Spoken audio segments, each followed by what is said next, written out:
أعوذ بالله من الشيطان الرجيم بسم الله الرحمن الرحيم الحمد لله رب العالمين الرحمن الرحيم مالك يوم الدين إياك نعبد وإياك نستعين اهدنا الصراط المستقيم صراط الذين أنعمت عليهم غير المغضوب عليهم ولا الضالين.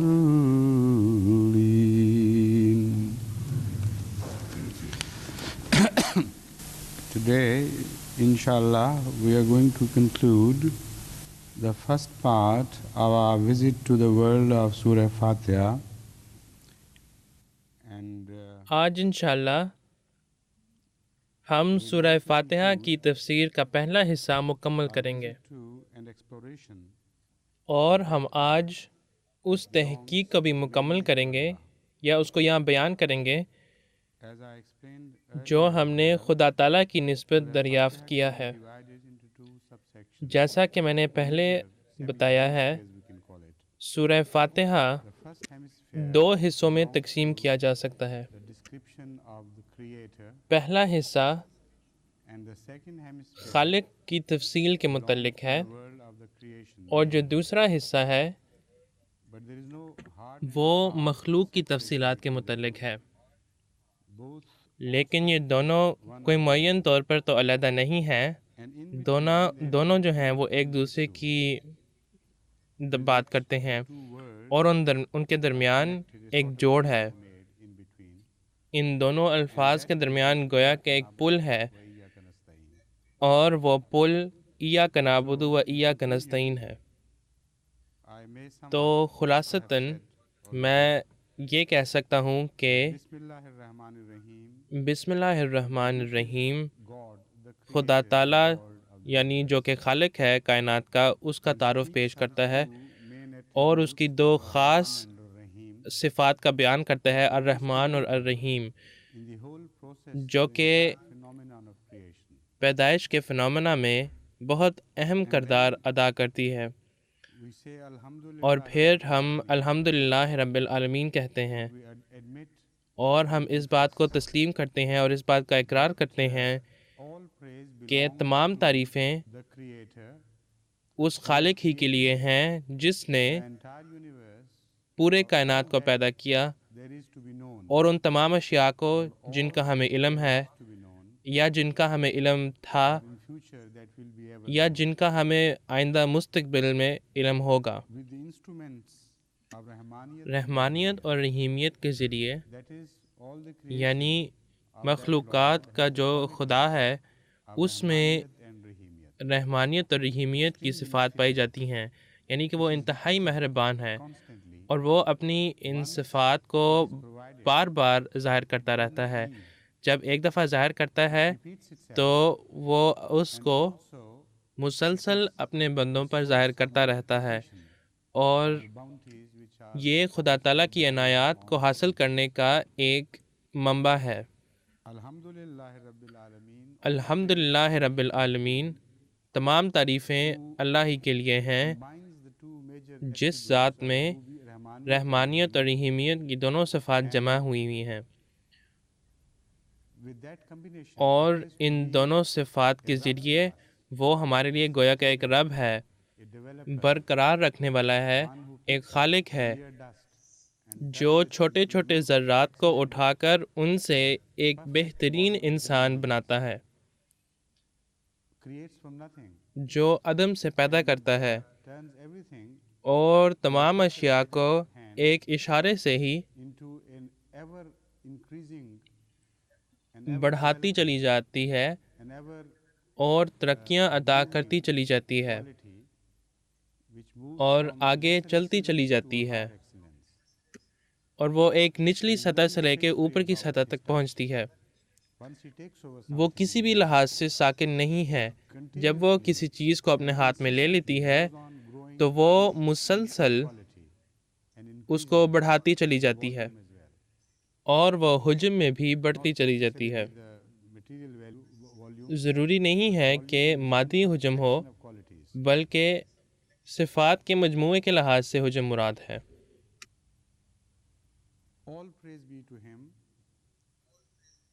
تمام تعریفیں اسی ہی کے لیے ہیں، اور تعریف سے مراد مکمل تعریف، مکمل حمد، ایسی حمد جو ایسا کامل ہو کہ اس میں سے کوئی چیز کسی اور کے لیے چھوڑا نہ گیا ہو۔ تو اس حمد کے متعلق ایک مکمل پن ہے جو ہر شے کو اس حمد کے حصے سے گویا کہ معدوم کر دیتا ہے، جب تک کہ وہ خود اپنی جناب سے کسی اور پر کوئی حمد عنایت نہ فرمائے۔ اس کے متعلق میں نے پچھلے سال کے درس میں بڑی تفصیل سے اس کے بارے میں بات کی تھی، اس لیے میں دوبارہ اس کو نہیں دہراؤں گا، لیکن میں بس اختصار سے یہاں دوبارہ بیان کر رہا ہوں۔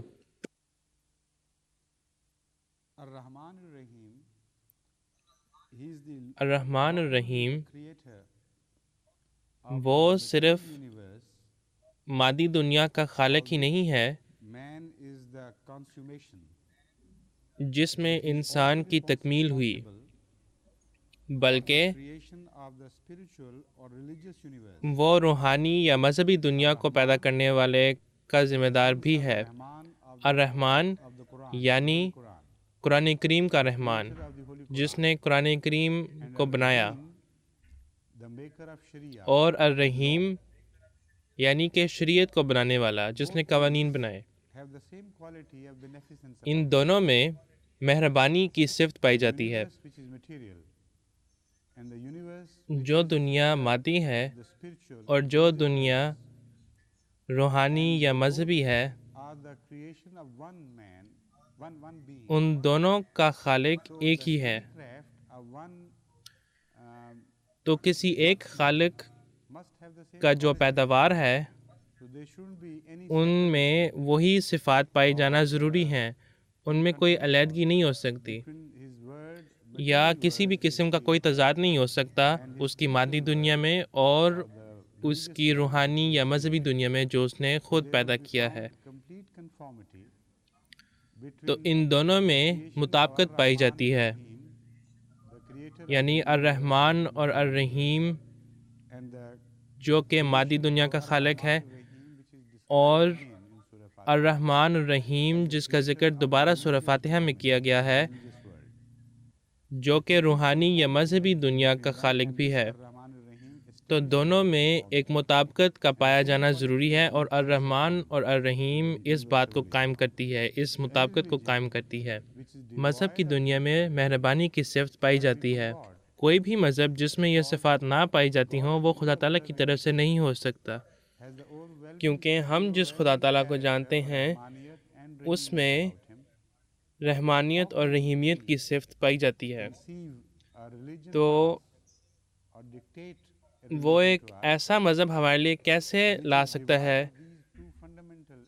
جو خدا تعالیٰ کی ان دو بنیادی صفات سے مبرہ ہوں؟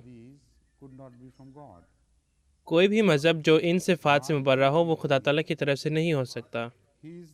مالک یوم الدین یعنی کہ وہ تمام اشیاء کا مالک ہے، اس کا ہر ایک چیز کے اوپر اختیار ہے۔ رحمانیت ابتدائی کے متعلق بتاتی ہے کہ جو ابتدا ہے وہ خدا تعالیٰ کا ہے۔ رحیمیت ہمیں کسی چیز کا ایک مسلسل ترقی کے متعلق بتاتی ہے، اور ربوبیت میں یہ دونوں معنی پائے جاتے ہیں، یعنی شروع کے اور تسلسل کے، اور ایک مسلسل ترقی کے۔ یہ ایک خلاصے میں رحمانیت اور رحیمیت، اور ان دونوں کو جب آپس میں جوڑا جائے تو ربوبیت کی وضاحت ہے۔ مالکیت آخرت کی بات کرتا ہے، تو خدا تعالیٰ نے جو کہ خالق ہے اس نے گویا کہ ہر چیز کا احاطہ کیا ہوا ہے۔ جو ابتدا کا خدا ہے وہ اس کا بھی خدا ہے جو کہ مسلسل ترقی کر رہا ہے، اور وہ آخرت کا بھی خدا ہے، اور مالکیت ہمیں یہ بات بتلاتی ہے۔ اور ہر چیز جس کا ایک عارضی مالک ہو، ایک ایسا وقت آتا ہے کہ وہ عارضی مالک بھی ختم ہو جاتا ہے اور خدا تعالیٰ ہی ان کا اصل مالک ہوتا ہے۔ تو مالکیت کا مطلب یہ ہے کہ کوئی ایسا مالک جو ہر لحاظ سے مکمل مالک ہو۔ اور میں نے پہلی بھی یہ آیت قرآن کریم کی پیش کی تھی، ما ادراک ما یوم الدین یوم لا تملک نفس لنفس شیئا والامر یومئذ للہ۔ مالک یوم الدین ایک قابض ہے اور ہر لحاظ سے مکمل طور پر مالک ہے، ایک ایسے وقت کا جبکہ تمام اشیاء کے عارضی مالک انہیں چھوڑ دیں گے اور ان کا مالک اس کے نتیجے میں صرف خدا تعالیٰ ہی ان کا مالک ہوگا اور کچھ نہیں۔ گویا کہ تمام چیزیں غائب ہو جائیں گی۔ کل من علیہا فان وَيَبْقَى وَجْهُ رَبِّكَ ذُو الْجَلَالِ وَالْإِكْرَامِ۔ وجہ رب کا مالک یوم الدین ہے، اور اس کا مطلب ہے کہ باقی تمام چیزیں تباہ ہو جائیں گی سوائے خدا تعالیٰ کے۔ تو یہ ہمیں ایک ایسی ذات کے بارے میں بتاتی ہے جو کہ ہر لحاظ سے ہر درجے پر کامل اور مکمل مالک ہے، جو کہ صرف قابض ہی نہیں بلکہ تمام اشیاء کا مالک ہے، جو قوانین بنانے کا ذمہ دار ہے، کیونکہ قیامت کے دن وہ بیٹھا ہوگا اور جب کائنات ختم ہوگا تو وہ اس دن کا مالک ہوگا، یعنی کہ مختلف معاملات اس کے سامنے اس کے فیصلے کے لیے پیش کیے جائیں گے۔ تو ضروری ہے کہ وہ قوانین کا بنانے والا ہو اور اس کے پاس وہ طاقتیں بھی ہونی چاہیے تاکہ وہ اس قانون کو نافذ کر سکے، ورنہ وہ آخری دن کا مالک نہیں ہو سکتا۔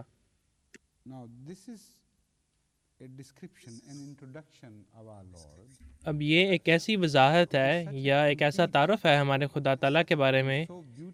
کہ یہ ہر لحاظ سے مکمل اور خوبصورت ہے اور کم الفاظ میں ہے، اور یہ انسان کے بالمقابل جب وہ کسی چیز کا تعارف پیش کرنا چاہے کچھ بھی نہیں ہے۔ آپ اگر کسی دوست کو کسی اور کا تعارف پیش کرنا چاہیں، پھر آپ کو معلوم ہوگا کہ کتنا مشکل ہے کسی بندے کا تعارف پیش کرنا، الفاظ آپ کے لیے کم پڑ جائیں گے۔ انسان رتبے میں جتنا مرضی چھوٹا ہی کیوں نہ ہو، آپ محض ایک تعارف پیش کر کے انصاف نہیں کر سکتے۔ تو جب کبھی بھی کسی کو کسی خاص بندے کا تعارف پیش کرنا پڑے تو وہ مناسب الفاظ اپنے ذہن میں ڈھونڈتا رہتا ہے کہ میں کون سے اچھے الفاظ استعمال کروں کہ اس کا اچھے سے تعارف پیش کر سکوں، اور آخر میں پھر اس کو کہنا پڑتا ہے، اقرار کرنا پڑتا ہے کہ میں اس کا تعارف کر تو چکا ہوں لیکن میں انصاف نہیں کر سکا، یہ میرے اس تعارف سے بہت بالا تر ہے۔ اور یہ تو صرف ایک انسان کی بات ہے جس کے بارے میں آپ اتنا کہہ بھی نہیں سکتے، لیکن یہاں خدا تعالیٰ ہے جو کہ تمام دنیا کا خالق ہے اور وہ اپنا تعارف پیش کر رہا ہے، اور اس نے اتنے مکمل طور پر اور ایسے کامل طور پر اپنا تعارف پیش کیا ہے، اتنی خوبصورتی کے ساتھ پیش کیا ہے کہ اس وضاحت کو بیان کرنے کے لیے آپ کے پاس الفاظ نہیں ہیں، اور اس نے مکمل طور پر اپنا تعارف کر دیا ہے، صرف خالق کے طور پر نہیں بلکہ اپنی مخلوق کا بھی اس نے تعارف کیا ہے اور اس کی بھی وضاحت کی ہے۔ اگر آپ پچھلے دنوں کی تفسیر جو ہم نے کی ہے اور پچھلے سال کی تفسیر کو دیکھیں تو آپ حیران ہوں گے کہ ان چند الفاظ میں ہمارے خالق نے صرف اپنا ہی تعارف نہیں کیا، صرف اپنی ہی وضاحت نہیں کی، بلکہ اس نے اپنی مخلوق کا بھی تعارف کیا ہے اور اس کی بھی وضاحت کی ہے۔ اس نے مخلوق کی فنامنا کو بھی بیان کیا ہے اور اس کے جو بنیادی فلسفے ہیں ان کو بھی بیان کیا ہے، اور اس نے باقاعدہ وجوہات اور جواز پیش کیے ہیں اپنے رویے کے، اور اپنی مخلوق کا بھی تعارف پیش کیا ہے، اور جو قوانین اس مخلوق کو چلاتی ہیں اس سب کا تعارف پیش کیا ہے، اور وہ قوانین جو غیر جاندار اشیاء کو چلاتی ہیں اور جاندار اشیاء کو چلاتی ہیں، یعنی زندگی کی دنیا، اور وہ ان قوانین کی بھی بات کرتا ہے جو کہ انسانی دنیا میں چلتی ہیں، اور ہمیں وجوہات بتاتی ہیں کہ ان کے مطابق کیوں چلنا چاہیے۔ مثال کے طور پر کل میں آپ کو بتا رہا تھا کہ خدا تعالیٰ ایک کامل قانون بنانے والا کیوں ہے اور کوئی شخص اس طرح کیوں نہیں ہو سکتا۔ اس کی وجہ یہ ہے کہ یہ جو 4 خدا تعالیٰ کی صفات ہیں یہ بنیادی شرائط ہیں کسی کے کامل قانون بنانے کے لیے، اور چونکہ کوئی اور ذات ایسی نہیں ہے جس کے اندر یہ چاروں صفات مکمل طور پر پائی جائیں، خدا تعالیٰ کے علاوہ اور کوئی ایسی ذات نہیں جس کے اندر ان میں چاروں میں سے کوئی ایک بھی صفت کامل طور پر پائی جائے جس طرح خدا تعالیٰ میں یہ صفات پائی جاتی ہیں۔ اس لیے الحمد ان چاروں صفات پر اطلاق پاتی ہیں، الحمد للہ، الحمد للرب، الحمد للرحمن، الحمد للرحیم، اور اللہ تو اس کا ذاتی نام ہے، الحمد لرب العالمین، یہ خدا تعالیٰ کے لیے حمد ہے، الحمد للرحمن، یہ بھی خدا تعالیٰ کے لیے حمد ہے، الحمد للرحیم، یہ بھی خدا تعالیٰ کے لیے حمد ہے، اور مالک یوم الدین بھی ایسے ہی ہے، اور الحمد مکمل حمد ہے جو کسی کا در حقیقت ہو، اس کو زبردستی یا کسی اور کے ذریعے عنایت نہیں کیا جاتا، وہ اسی کا ہے۔ تو اگر آپ خود تجربہ کریں، اگر آپ یہ خصوصیات کسی شخص کو دینے کی کوشش کریں تو آپ ناکام ثابت ہوں گے۔ ناممکن ہے کہ کوئی ایسا بندہ آپ کو مل جائے جس کے اندر جو رب کے بالمقابل ہو، جو دوسروں کو ترقیات عطا کرتا ہے، جو لوگوں کو نچلی سطح سے لے کے اوپر کی سطح تک لے کر آتا ہے، جو رازق ہے، جو ضروریات کو پورا کرنے والا ہے،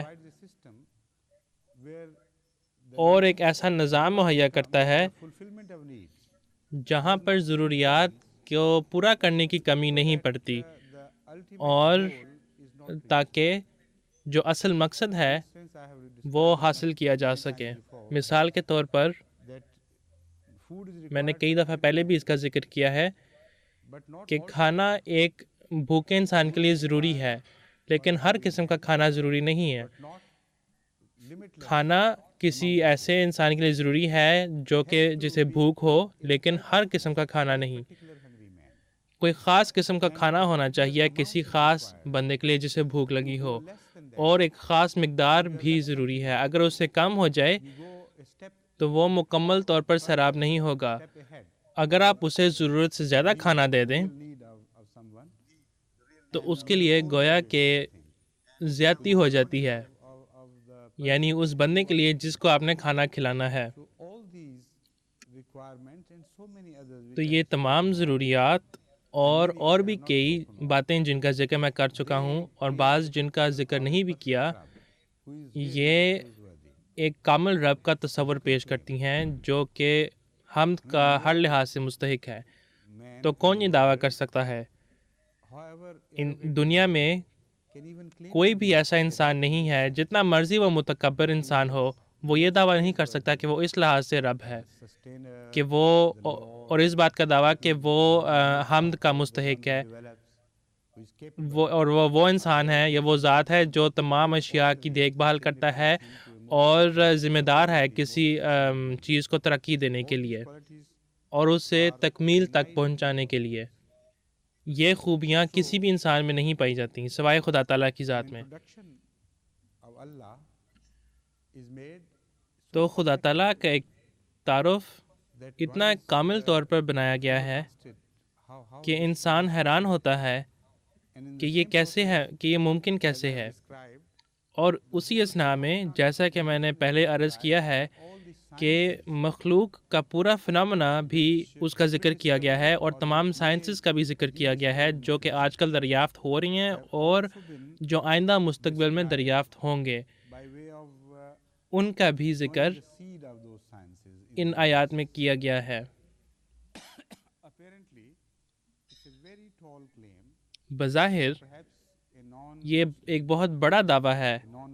اور شاید کوئی غیر مسلم یہ کہہ سکتا ہے کہ آپ مذہبی ہیں، متعصب لوگ ہیں، آپ لوگ اس طرح کر سکتے ہیں، کرتے ہیں، آپ لوگ ہمیشہ ایسی صفات اپنے کتاب کی طرف منسوب کرتے ہیں جو کہ وہاں ہیں ہی نہیں، اور اپنے خدا تعالیٰ کی طرف منسوب کرتے ہیں جو کہ حقیقت میں ہے ہی نہیں۔ لیکن میں نے یہ بات ثابت کی ہے، اور میں مزید اس کو ثابت کر سکتا ہوں کسی بھی انسان کے لیے، کسی بھی دہریے انسان کو جو قرآن کریم میں ایمان نہیں رکھتا، کہ جس کسی بھی چیز کا دعویٰ کیا گیا ہے وہ صرف دعویٰ نہیں ہے بلکہ اس کے ساتھ ثبوت بھی مہیا کیا گیا ہے، اور ایک ایسے مثبت انداز میں مہیا کیا گیا ہے کہ کوئی بھی باشعور انسان جس میں عقل اور سمجھ بوجھ ہو وہ اس کو انکار نہیں کر سکتا۔ مثال کے طور پر کل ہم مذہب کی ضرورت کے بارے میں بات کر رہے تھے۔ مذہب کیا ہے؟ مذہب ایک ایسا ضابطۂ حیات ہے جو کسی بالاتر ہستی نے قائم فرمایا ہے۔ وہ مالک ہے، ہماری زندگیوں کا مالک ہے، اور وہ ہماری زندگیوں کو چلاتا ہے، بناتا ہے، اور جس طریقے سے وہ ہمیں چاہتا ہے کہ ہم عمل کریں وہ مذہب ہے۔ تو مذہب کی کیوں ضرورت ہے، اور ہم کیسے کسی ایسے ذات پر توکل کر سکتے ہیں کسی انسان کے بجائے کہ وہ ہمارے لیے کوئی ایسا نظام پیدا کرے کہ جو ہمارے لیے بہتر ہو؟ یہ سوالات اٹھائے جاتے ہیں۔ تو میں نے ایک ایسے دور سے شروع کیا جو کہ انسانوں کے دور سے پہلے کا تھا۔ میں نے ایک ایسے دور سے بھی شروع کیا جو کہ زندگی کے پہلے کا دور تھا۔ میں نے نباتات اور غیر جاندار کی دنیا کے بارے میں بھی بات کیا تھا، اور شروع سے لے کے آخر تک میں نے یہ بات ثابت کی کہ ہر صورتحال میں قوانین کا ہونا ضروری تھا۔ چیزیں خود بخود نہیں چل سکتی کسی قانون کے بغیر، یعنی فزکس کے قوانین کے بغیر، کیمسٹری کے قوانین کے بغیر۔ تمام قوانین جو زندگی کو چلا رہے تھے وہ مختلف اشیاء کو ایک سمت کی طرف ترقیات عطا کرتا چلا جا رہا تھا، اور اس کام میں وہ ذات کامیاب رہا۔ یہ ثابت کرتی ہے کہ قانون کی ضرورت تھی، اور جس نے اس قانون کو بنایا اس کے اوپر سب سے زیادہ توکل کیا جا سکتا تھا۔ اس نے بہترین قوانین بنائے۔ اگر آپ ان قوانین کی خلاف ورزی کریں تو آپ کائنات کے توازن کو درہم برہم کر دیں گے اور ترقی کے مرحلے میں رکاوٹ پیدا کریں گے۔ ہر ایک قانون ضروری ہے، اور وہ باقی تمام قوانین کے ساتھ مطابقت رکھتی ہے، اور ایک متوازن کائنات میں مناسب معلوم ہوتی ہے۔ وہ قوانین موجود ہیں اور وہ ایک خاص مقصد کے لیے موجود ہیں۔ اگر آپ اس قانون کو خراب کریں تو آپ گویا کہ کائنات کے نظام کو خراب کرتے ہیں۔ یہ ثابت کیا جا سکتا ہے کائنات کے شروع سے ہی، جیسا کہ ہم جانتے ہیں، جو قوانین ہیں وہ جس طریقے سے وجود میں آئے، اور سائنٹسٹس نے بھی قطعی طور پر اس نتیجے پہ پہنچے ہیں کہ جو کائنات کے قوانین ہیں وہ فوراً ہی وجود میں نہیں آئے، بلکہ وہ گویا کہ عدم سے پیدا ہوئے ہیں یا عدم سے بنے ہیں، اور بڑی تیز رفتار سے ترقی پذیر ہوئے ہیں۔ وہ چار بنیادی فورسز جو ضروری ہیں ہر اس چیز کے لیے جو ہم دیکھتے ہیں، ان کے آگے چار اور قوانین ہیں۔ قدرت کے یہ چاروں بنیادی فورسز جو کہ ہر چیز کو متحرک کرنے کے ذمہ دار ہیں، یہ بڑی تیزی سے ترقی پذیر ہوتے ہیں، اور یہ بگ بینگ کے نام سے موسوم ہے۔ اور جو وقت ان 4 فورسز کے نشو و نما پانے کا ہے وہ اتنا کم ہے کہ ایک عام انسان اس کا تصور ہی نہیں کر سکتا. یہ ایک میتھمیٹیکل فگر ہے جو کہ صرف میتھمیٹیشین سمجھ سکتے ہیں، لیکن عام لوگ اس کو سمجھ نہیں سکتے، اس کا تصور نہیں کر سکتے کہ یہ کتنا کم وقت ہے جس کے اندر یہ 4 بنیادی فورسز نشو و نما پاتے ہیں، اور پھر آگے یہ دوسرے قوانین کیسے اس سے بنتے ہیں اپنے تعامل کے ذریعے. یہ سب کام خدا تعالیٰ کے ہیں جو کہ خالق ہے، اور اگر آپ ان 4 چیزوں میں سے کوئی ایک بھی چیز نکال دیں تو سارا نظام درہم برہم ہو جاتا ہے. ان 4 قوانین کا جو آپس میں جوڑ ہے اس میں کوئی خلل نہیں آ سکتا. یہ نہیں ہو سکتا کہ آپ ایک کو نکال دیں اور پھر جو کائنات ہے وہ اسی طرح قائم رہے. خدا تعالیٰ ایک مکمل اور ایک کامل خالق ہے، اور اسی نے یہ قوانین بنائے ہیں، اور اس میں کوئی شک کی بات نہیں ہے. اور جب آپ نباتات کی دنیا میں داخل ہوتے ہیں تو وہی قوانین لاگو ہوتے ہیں، اور جب آپ جانوروں کی دنیا میں داخل ہوتے ہیں تو وہی قوانین لاگو ہوتے ہیں. اور جیسا کہ میں نے پہلے بتایا ہے کہ اگر آپ کسی چھوٹی سے ادنا سے بھی چیز کو بھی لے لیں، کوئی حقیر سی بھی چیز کو لے لیں کائنات میں، ویسے وہ حقیر تو نہیں ہے لیکن وہ بظاہر حقیر لگتا ہے، یہ ایک ادنا سا ڈیویشن ہے عام قانون سے، اور یہ ڈیویشن گویا کہ خود ایک قانون بھی ہے. لیکن اگر ایک اندھا دھن قانون بنانے والا ہوتا تو وہ ڈیویشن بھی نہ ہوتا. اگر آپ اس ڈیویشن کو غور سے دیکھیں پھر آپ کو پتہ چلے گا کہ میرا کیا مطلب ہے. عام طور پر مختلف اشیاء گرماہٹ میں بڑھتی ہیں یا پھولتی ہیں اور ٹھنڈ میں سکڑتی ہیں، لیکن پانی کے متعلق ہمیں کچھ اور نظر آتا ہے. وہ اس عام قانون کے عین مطابق تو نہیں چلتا لیکن اس کے بالکل برخلاف بھی نہیں چلتا.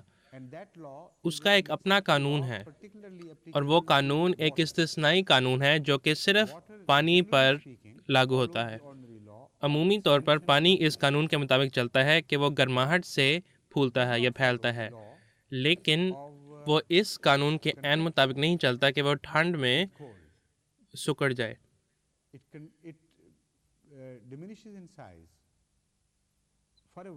وہ سائز کے لحاظ سے تھوڑا بہت چھوٹا یا کم تو ہو جاتا ہے کچھ دیر کے لیے ٹھنڈ کی وجہ سے، لیکن پھر اچانک سے وہ پھر پھیل جاتا ہے یا پھول جاتا ہے اور وہ برف کی صورت اختیار کر لیتا ہے، اور پھر اس کے بعد وہ نہ چھوٹا ہو سکتا ہے اور نہ مزید پھیل سکتا ہے، وہ اسی شکل کو اختیار کرتا ہے. یہ ایک استثنائی صورت ہے، اور یہ استثناء جو ہے یہ کوئی اتفاقی طور پر نہیں ہے بلکہ ایک باقاعدہ اس کا اپنا ایک قانون ہے جس کے ذریعے یہ چلتا ہے، اور یہی زندگی کے پیدائش میں ایک بہت بڑا کردار ادا کرتی ہے. باقی تمام قوانین جو ہم دیکھتے ہیں وہ تمام عوامل جو زندگی کی پیدائش میں کردار ادا کرتی ہیں وہ تمام درہم برہم ہو جاتے اگر یہ استثناء نہ ہوتی، کیونکہ زندگی جو ہے وہ سمندروں سے شروع ہوئی ہے، اور زندگی میں ترقی کے مختلف مراحل طے کرنا ضروری تھا، اور موسم کی تبدیلیاں بھی ضروری تھیں تاکہ وہ اس تکمیل تک پہنچ سکے جسے ہم آج دیکھتے ہیں. اور چونکہ یہ سمندر سے شروع ہوا ہے اور چونکہ موسم کی تبدیلیاں آنی تھیں، اس لیے اس کا ترقی کے مختلف مراحل میں سے گزرنا بھی ضروری تھا. جہاں پہ درجہ حرارت اتنا نیچے گر جائے یا گر جاتا کہ کسی بھی جاندار چیز کا وہاں زندہ رہنا ناممکن ہوتا. درجہ حرارت صرف -60 ڈگریز تک ہی نہ جاتا بلکہ اس سے بھی بہت نیچے چلا جاتا. تو یہ وہ صورتحال ہوتی جس میں سے زندگی کو گزرنا پڑتا، لیکن یہ ناممکن ہے کہ زندگی ان مراحل سے گزر سکتی. اس لیے زندگی کی حفاظت کے لیے یہ استثنائی قانون بنایا گیا۔ جب درجہ حرارت نیچے گرتا ہے تو بجائے اس کے کہ پانی سکڑ جائے وہ پھیلتا ہے ٹھنڈ کی وجہ سے، اور جیسے وہ پھیلتا ہے وہ باقی پانی سے ہلکا ہو جاتا ہے، اور وہ پھیلا ہوا جو پانی ہے وہ اوپر تیرنا شروع ہو جاتا ہے، اوپر کی سطح پر آ جاتا ہے وہ، اور جیسے وہ اوپر کی سطح پر آتا ہے وہ گرماہٹ کا بھی نان کنڈکٹیو ہے، اس لیے سمندر میں سے گرماہٹ نکلتی نہیں ہے اور باہر نہیں جاتی۔ چونکہ یہ ایک کامل نان کنڈکٹر نہیں ہے، اس لیے مزید ٹھنڈ اس کے اوپر اثر انداز ہوتی ہے، یا بلکہ کہنا چاہیے کہ گرماہٹ اس سے نکلتی ہے کچھ حد تک اور باہر جاتی ہے، اور اس کا نتیجہ یہ نکلتا ہے کہ برف کی ایک موٹی تہ بن جاتی ہے،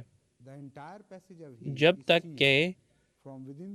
گرماہٹ کا باہر نکلنے کا جو راستہ ہے وہ مکمل طور پر بند نہیں ہو جاتا، یعنی سمندر سے لے کے باہر تک۔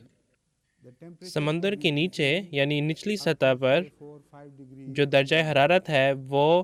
4-5 ڈگریز پر برقرار رہ سکتا ہے، لیکن جو باہر کا درجہ حرارت ہے دنیا کا وہ -300 ہو سکتا ہے مثال کے طور پر۔ اب یہ ایک مکمل تھرمامیٹر ہے جو خدا تعالیٰ نے بنایا ہے انسانی زندگی کو محفوظ رکھنے کے لیے، اور اس کامل تھرمامیٹر کا وجود میں ہونا اس استثنائی قانون کے ذریعے ممکن ہے۔ تو یہ سب کچھ اس لیے کیا گیا ہے کہ تاکہ انسانی زندگی دنیا میں جی سکے،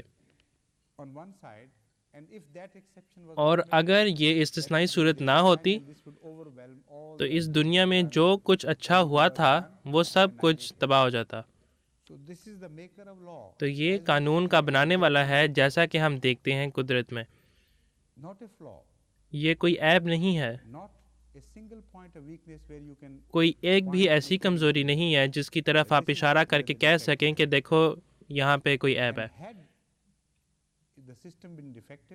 اور اگر نظام میں کوئی خرابی ہوتی، کوئی عیب ہوتا تو آپ لوگ یہاں نہ ہوتے، یہ دہریہ لوگ یہاں نہ ہوتے جو بڑے بڑھ کے مارتے ہیں اور کہتے ہیں کہ ہم اپنے مالک ہیں۔ یہ لوگ جو اپنی تخلیق کو تو تسلیم کرتے ہیں، اسے مانتے ہیں، لیکن ہر دوسری تخلیق کا انکار کرتے ہیں، ایسے لوگ یہاں نہ ہوتے اگر کوئی کامل قانون بنانے والا نہ ہوتا۔ تو یہ اس بات کو ثابت کرتی ہے کہ ایک کامل قانون بنانے والے کی ضرورت تھی، اور اس بات کو بھی ثابت کرتی ہے کہ آپ گویا کہ اندھا دھن اس کے ہاتھ میں تمام امور چھوڑ سکتے ہیں اور مکمل طور پر اور کامل طور پر اس کے اوپر یقین کر سکتے ہیں، اور اس بات کا یقین رکھ سکتے ہیں کہ جو کچھ وہ کرتا ہے وہ آپ کے بہتری کے لیے ہی کرتا ہے۔ جس ذات نے آپ کو عدم سے پیدا کیا ہو اور اس انسانی مرحلے تک لے آیا ہو، جب وہ آپ کی مذہبی اور روحانی ترقیات کے لیے قوانین بناتا ہے تو سب سے پہلے ضروری ہے کہ کوئی ایسی ذات ہو جو آپ کے لیے آگے قوانین بنائے تاکہ آپ کی مزید ترقی ہو سکے، اور دوسری بات یہ کہ وہ جو قوانین ہیں ان کا کامل ہونا بھی ضروری ہے، کیونکہ جس نے بنایا وہ ذات کامل ہے۔ تمام تعریفیں اللہ ہی کے لیے ہیں، اور ضروری ہے کہ آپ اس کے اوپر توکل بھی کریں اور ان قوانین پر عمل کریں، اور اگر آپ ایسا نہیں کریں گے تو پھر آپ اپنے آپ کو نقصان پہنچائیں گے۔ یہ وہ دعوے ہیں جو کہ اپنے آپ کو خود ثابت کرتی ہیں۔ تو وہ اعتراض کرنے والا کہاں ہے جو یہ کہتا ہے کہ آپ بس دعوے ہی کرتے ہیں اور مذہب کی طرف ایسی باتیں منسوب کرتے ہیں جو آپ کی کتاب خود جس کی وہ وضاحت نہیں کرتا؟ یہ سورہ فاتحہ کے بارے میں ہرگز نہیں کہا جا سکتا۔ جو پہلی آیت ہے سورہ فاتحہ کی وہ ہر لحاظ سے کامل اور مکمل ہے، اور جو بعد میں آنے والی آیتیں ہیں وہ اس کو مزید اس کی وضاحت کرتا ہے اور ایک مکمل تصور پیش کرتا ہے ایک خالق کی اور اس کی مخلوق کی، اور کیوں قوانین ہونے چاہیے اور کس نیچ پر وہ قوانین ہونے چاہیے، یعنی رحمانیت اور رحیمیت وغیرہ وغیرہ۔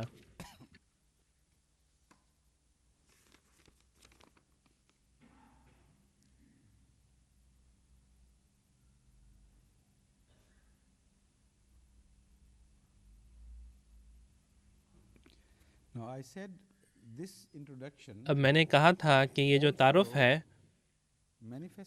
یہ بڑے کھلے طور پر ہمارے سامنے یہ وضاحت پیش کرتی ہے کہ ہر چیز کے لیے کوئی وجہ ہے، ہر چیز کے پیچھے کوئی نہ کوئی وجہ ضرور ہوتی ہے، اور اگر ہر چیز کے پیچھے کوئی وجہ ہو تو یہ ناممکن ہے کہ اس کا کوئی مقصد نہ ہو۔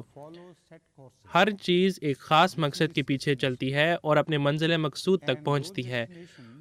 اور وہ جو منازل ہیں ان کا ذکر مراحل کی صورت میں کیا جا سکتا ہے جس میں منازل کا ایک نہ ختم ہونے والا سلسلہ ہو، اور اسی لیے مالک یوم الدین کا صرف یہ مطلب نہیں ہے کہ وہ صرف قیامت کے دن کا مالک یا قابض ہے، بلکہ اس کا مطلب یہ بھی ہے مالک یوم الدین الدین۔ الدین کا مطلب ہے کہ ہر لحاظ سے، اور اس کے بھی معنی گویا کہ لامتناہی ہے۔ الدین ایک ایسا لفظ ہے جو کہ ہر قسم کے کائنات پر اطلاق پا سکتا ہے۔ مثال کے طور پر بکریوں کا جو الدین ہے وہ انسانوں کا الدین نہیں ہے، اور جو خرگوش کا الدین ہے وہ بکریوں کا الدین نہیں ہے، اور جو پھولوں کا الدین ہے وہ خرگوش کا الدین نہیں ہے۔ تو ہر چیز جسے ہم دیکھتے ہیں وہ گویا کہ اپنے ذات میں ہی ایک کائنات ہے، اور ہر ایک چیز کے لیے گویا کہ ایک الدین بھی ہے، اور ہر ایک چیز کی ایک منزل بھی ہے، اور وہ جو منزل ہے وہ کلیتاً خدا تعالیٰ کے اختیار میں ہے جو کہ مالک یوم الدین ہے۔ یہ ایک مکمل تصور ہے، اس لحاظ سے مکمل نہیں کہ ہم نے پورے طور پر اس کا احاطہ کر لیا ہے، لیکن شروع سے لے کے آخر تک ہم نے کسی حد تک اس کا احاطہ کر لیا ہے، اور کائنات کا ایک تصور سامنے آ گیا ہے سورہ فاتحہ کے ذریعے سے۔ تو جب آپ اس مرحلے تک پہنچ جائیں جہاں آپ کائنات اور خالق کو سمجھ سکیں، پھر آپ مزید گہرائی میں جا کر خدا تعالیٰ کی تمام صفات کو دیکھ سکتے ہیں، اور ان صفات کو آپ اس کی مخلوق میں بھی دیکھ سکتے ہیں، اور جب آپ ایسا کریں گے تو آپ حیران ہوں گے یہ معلوم کر کے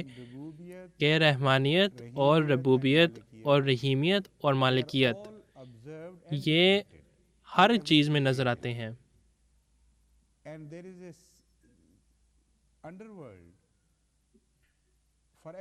اور ہر ایک چیز کے لیے ایک انڈر ورلڈ ہے، جس میں جو اپر ورلڈ ہے وہ رب، رحمان، رحیم اور مالک بن جاتا ہے، اور ہر ایک چیز کے لیے ایک اپر ورلڈ بھی ہے جس میں ہر چیز اوپر ایک رب، رحمان، رحیم اور مالک کی طرف دیکھتا ہے، اور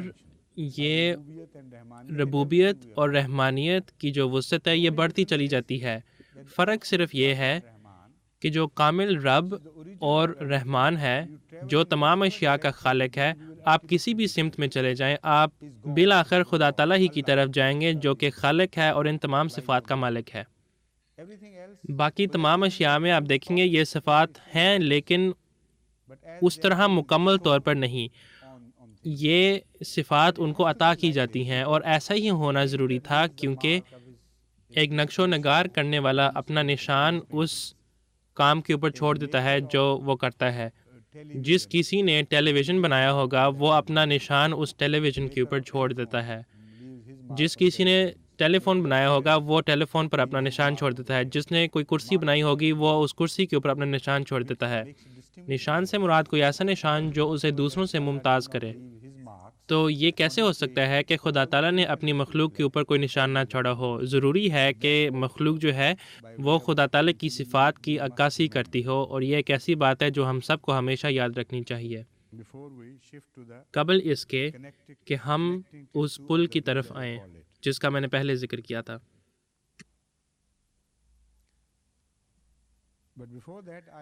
لیکن اس سے پہلے میں پھر سے آپ کو سورہ فاتحہ کا ایک نہایت ہی مفید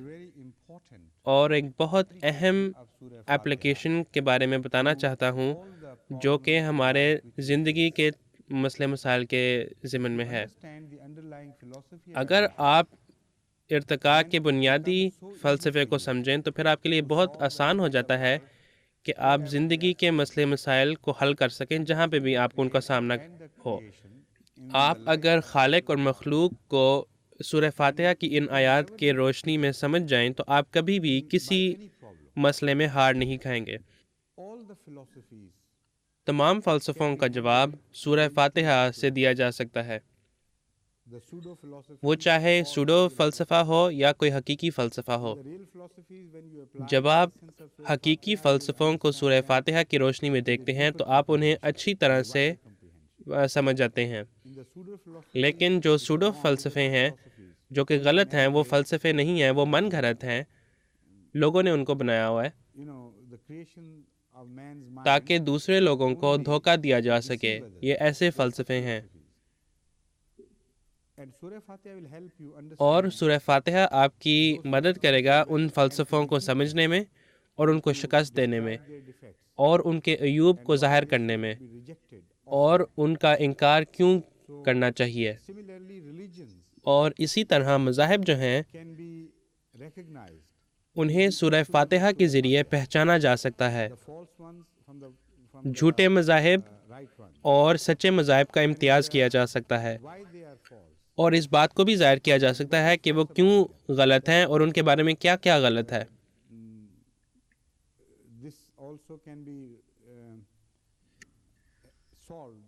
یہ مسئلہ بھی، یعنی کسی مذہب کا سچا ہونا، یہ غلط ہونا، یہ سورہ فاتحہ کے ذریعے حل کیا جا سکتا ہے، لیکن اس کے بارے میں ہم پھر کبھی انشاءاللہ بات کریں گے۔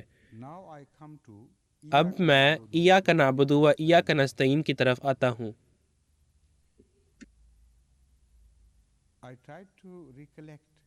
میں نے کوشش کی تھی کہ جو کچھ تفسیر میں پہلے اس کے متعلق بیان کر چکا ہوں پچھلے سال کے درسوں میں، ان کو میں جمع کرتا، لیکن ممکن ہے کہ مجھے اس میں سے کچھ دوبارہ دہرانا پڑے تاکہ میں آپ کو بتدریج آگے لے کے جا سکوں۔ جب ہم ایاک نعبد کہتے ہیں تو اس فقرے میں بعض ایسی خصوصیات ہیں جنہیں ذہن میں یاد رکھنا بہت ضروری ہے۔ ایا کا مطلب یہ ہے کہ تو ہے، صرف تو ہی ہے اور تیرے سوا اور کوئی نہیں ہے۔ یہ آپ کو ہر ترجمے میں نظر آئے گا۔ یہ ایک ایسی بات ہے جو ہر ایک بندے کے لیے معروف ہے جو سورہ فاتحہ کو جانتا ہے۔ نعبدو کا مطلب ہے کہ ہم تیری عبادت کرتے ہیں، یہ ایک معروف ترجمہ ہے، اور نعبدو جمع کا صیغہ ہے، یہ واحد کا صیغہ نہیں ہے۔ گویا کہ انسان جو ہے وہ پوری کائنات کی طرف سے بول رہا ہے۔ یہ لفظ اتنی وسعت اختیار کر سکتا ہے۔ ایسے بھی ہو سکتا ہے کہ گویا کہ انسان اپنے لیے ہی بات کر رہا ہے، اس حد تک بھی محدود ہو سکتا ہے۔ اور نعبدو کی ایک اور حد یہ بھی ہو سکتی ہے کہ اس میں وہ لوگ مراد ہوں جو صحیح راستے پر گامزن ہوں، جو صحیح مذہب پر ہوں، یعنی اسلام کے پیروکار ہوں۔ ایاک نستعین یہ ایک وسیع معنی پر محیط ہو سکتا ہے جو کہ پورے کائنات کا احاطہ کرے، پوری دنیا کو کا احاطہ کرے، اور انسانی زندگی تک محدود بھی ہو سکتا ہے۔ تو ہم تمام بنی نوع انسان کی طرف سے بات کرتے ہیں جب ہم تیری مدد مانگتے ہیں، اور یہ امین اور نیک لوگوں کی دنیا تک بھی محدود ہو سکتی ہے دوسروں کے خلاف، یعنی کہ آپ اب مدد چاہتے ہیں ان طاقتوں سے جو مذہب کے خلاف ہیں، جو گویا کہ خدا تعالیٰ کے خلاف ہیں۔ اب لفظ عبد یا عبودیت کا کیا مطلب ہے، یا عبادت کا کیا مطلب ہے؟ عبد کا جو لفظ ہے اس کی وضاحت میں نے پہلے بھی کی ہے، لیکن میں آج اس کی مزید وضاحت کرنا چاہتا ہوں تاکہ ہم سورہ فاتحہ کے پہلے حصے کو دوبارہ بغور دیکھ سکیں اور اس جوڑ یا تعلق کے اوپر غور کر سکیں جو ان آیات سے ظاہر ہوتی ہیں اور جو اس کے بعد بھی آتا ہے۔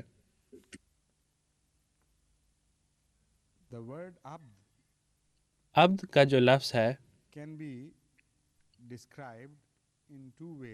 وہ عربی زبان میں دو طریقوں سے بیان کیا جا سکتا ہے۔ اس کا مصدر ایک تو عبادت ہو سکتا ہے اور اس کا ایک مصدر عبودیت بھی ہو سکتا ہے۔ عبودیت کا جو لفظ ہے اس کا مطلب یہ ہے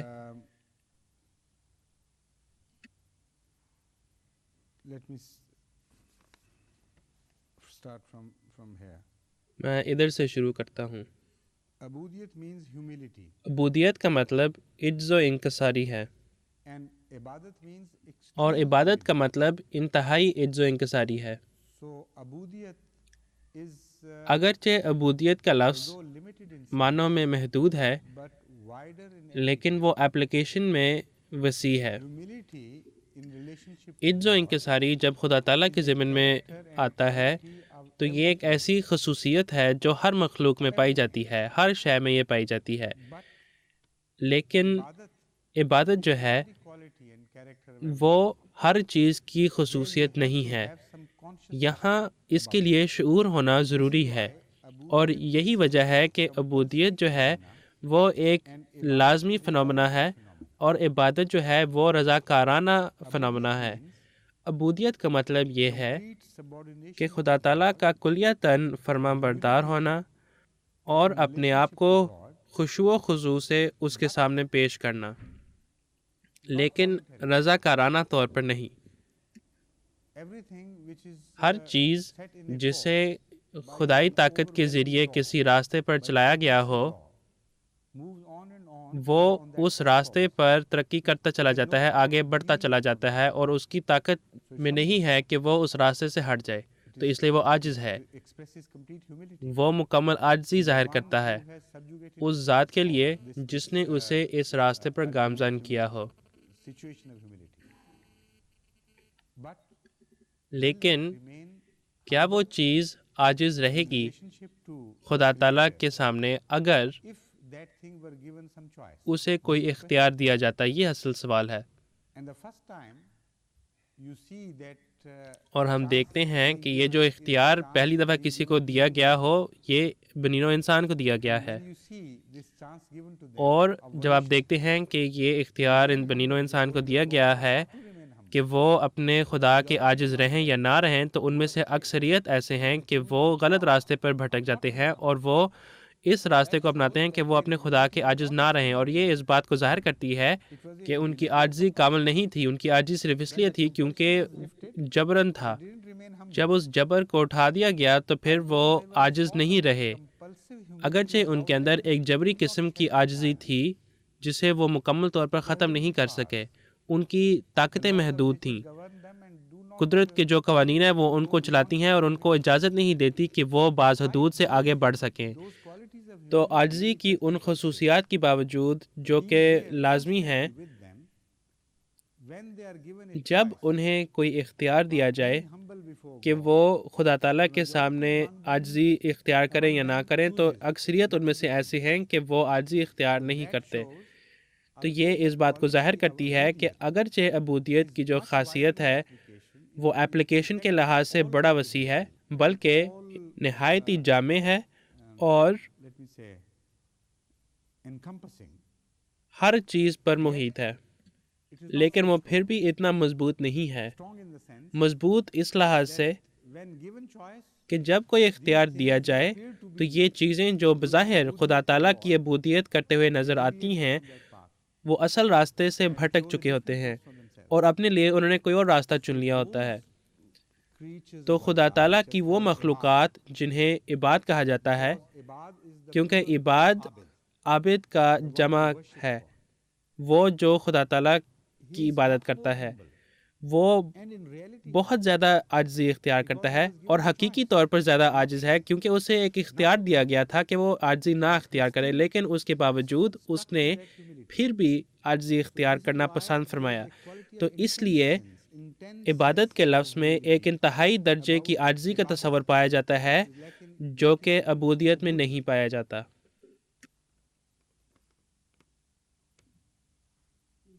کوئی صاحب پوچھ رہے ہیں کہ کیا عباد عبد کا جمع نہیں ہے؟ حضور فرماتے ہیں کہ ہاں جی ہے، عبد دونوں میں معروف ہے۔ عبد وہ معروف لفظ ہے جو عباد اور عبید وہ لوگ ہیں جو جبراً غلام ہیں، اور عباد وہ لوگ ہیں جو رضاکارانہ طور پر غلام ہیں۔ تو بنیادی طور پر یہ دونوں الفاظ ایک ہی لفظ سے مستنبت ہوتے ہیں، یعنی عبد، لیکن عبد مصدر کی شکل میں پیش کیا جا سکتا ہے، یعنی عبودیت اور عبادت۔ تو یہ وہ امتیازی فرق ہے۔ وہ دونوں الفاظ گویا کہ دو شاخوں میں منقسم ہو جاتے ہیں۔ میں نے یہ عرض کیا تھا کہ عباد، عابد اور عبد دونوں کا جمع ہے۔ حضور فرماتے ہیں کہ عباد جو ہے، یہ صاحب مزید عرض کرتے ہیں کہ عبادت کی جمع اسی طرح سے آتی ہے جیسا کہ عابد کی جمع عابدین آتی ہے۔ حضور فرماتے ہیں کہ میں آپ کو بتاتا ہوں، اصل بات یہ ہے کہ سب سے مستند عربی لغت کے کتب کے مطابق عباد کا جو لفظ ہے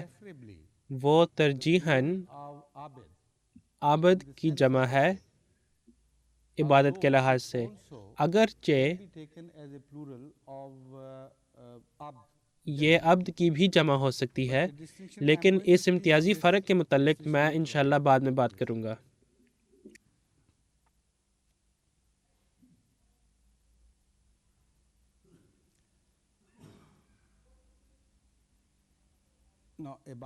اب عبادت، جیسا کہ میں نے پہلے عرض کیا ہے،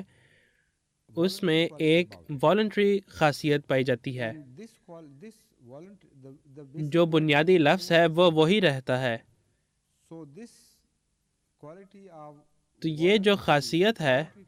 یہ والنٹری خاصیت جو ہے، اس کا ذکر قرآن کریم میں کیا گیا ہے۔ خدا تعالیٰ فرماتا ہے اللہ تعبدوا الا ایاہ۔ ہر ایک عبد ہے، لیکن عبد میں عموماً کوئی اختیار نہیں ہوتا، لیکن یہاں ہم دیکھتے ہیں کہ عبد کو ایک اختیار دیا گیا ہے، اور اسے یہ حکم دیا گیا ہے کہ وہ ایک خاص راستے پر چلے، اور اسے نصیحت کی گئی ہے اللہ تعبدوا الا ایاہ، کہ کسی اور کی عبادت نہ کرو سوائے خدا تعالیٰ کے۔ اور ایک لازمی خصوصیت بھی ہے جو کہ عبودیت کے ذریعے جس کی وضاحت کی جاتی ہے، اور اس کا میں نے پہلے بھی ذکر کیا تھا۔ خدا تعالیٰ فرماتا ہے ان کل من فی السماوات والارض الا آتی الرحمن عبدا۔ وہ تمام اشیاء جو کبھی وجود میں تھے یا وجود میں ہیں یا کبھی وجود میں آئیں گے، الا آتی الرحمن، وہ تمام اشیاء بالآخر خدا تعالیٰ کی طرف لوٹ کر آئیں گے۔ ان کو لوٹ کر آنا ہی ہوگا، ان کے پاس اور کوئی اختیار نہیں ہے سوائے اس کے کہ وہ اپنے خدا سے آ کر ملیں، اور اس حالت میں کہ وہ خدا تعالیٰ کے مکمل طور پر فرما بردار ہوں گے۔ تو یہاں پہ ان دونوں فنامنا کی وضاحت کی گئی ہے۔ عبادت کا جو فنامنا ہے، عبادت ایک والنٹری فنامنا ہے، اور عبودیت جو ہے وہ ایک کمپلسری فنامنا ہے۔ عبدہ وہ مصدر ہے جس سے یہ دونوں الفاظ مستنبت ہوتے ہیں، جیسا کہ میں نے پہلے بیان کیا ہے،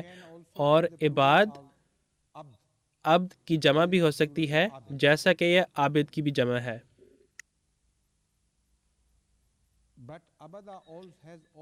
لیکن عبدہ کے اور بھی کئی مختلف معنی ہیں۔ عبدہ کا ایک مطلب ہے خدمت کرنا۔ تو کوئی بھی اگر کوئی اپنی خدمت سر انجام دے تو وہ گویا کہ عبد ہے، اور اس میں کمپلسری اور والنٹری خصوصیات دونوں پائی جاتی ہیں۔ عبدہ یعنی ایک ایسا شخص جو کہ مملوک ہو، یعنی کوئی غلام، وہ اپنے مالک کی خدمت کرتا ہے، لیکن وہ اس لحاظ سے اپنے مالک کی خدمت کرتا ہے کہ وہ گویا کہ مجبور ہے، اس کے پاس اور کوئی چارہ ہی نہیں ہے، اس نے اسی کی خدمت کرنی ہے۔ لیکن پھر بعض ایسے لوگ بھی ہوتے ہیں جو اس رنگ میں خدمت کرتے ہیں، عبادت کے طور پہ نہیں بلکہ خدمت کے طور پر، اور ان لوگوں کو عبود کہا جاتا ہے یا عباد کہا جاتا ہے۔ مثال کے طور پر، اور ایک اور بات یہ بھی ہے کہ عبدہ کے لفظ میں عقیدت کے بھی معنی پائے جاتے ہیں۔ مثال کے طور پر عربی زبان میں کہا جاتا ہے تعیسیٰ عبدو دینارے، یعنی کہ تباہی پیسے کا عبد یا غلام ہے۔ پیسے کا کون غلام ہے؟ اس میں کوئی جبر ہے ہی نہیں، ورنہ ہر ایک انسان پیسے کا غلام ہوتا۔ اس میں ایک آپٹیو خصوصیت ہے جو اس بات کو ظاہر کرتی ہے کہ آپ کسی بھی قسم کی خدمت کر سکتے ہیں یا سر انجام دے سکتے ہیں رضاکارانہ طور پر،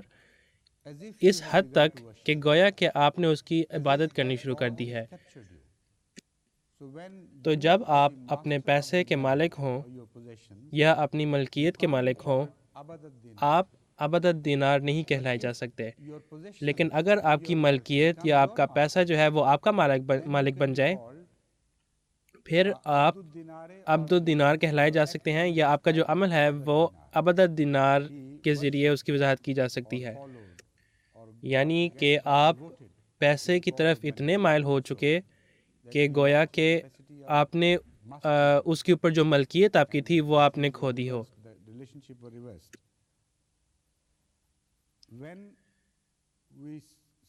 جب ہم عبدہ کہتے ہیں عبدہ کی بجائے، تو اس کا مطلب یہ ہے لازمہ ولم یفارق ہو، اور یہ بات بھی اس میں شامل ہے کیونکہ بعض دفعہ کوئی عربی لفظ اگر ہو جو کسی ایک مصدر سے ہو، اس کی مختلف اشکال میں آتی ہے، اور اگر آپ کسی ایک شکل کا معنی کو تسلیم کر لیں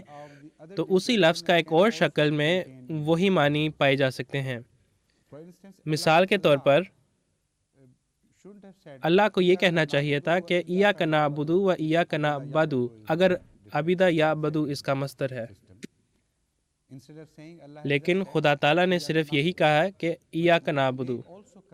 لیکن ممکن ہے کہ اس میں اسی لفظ کے جو مختلف اشکال ہیں ان کے معنی بھی پائے جائیں، یعنی عبدہ۔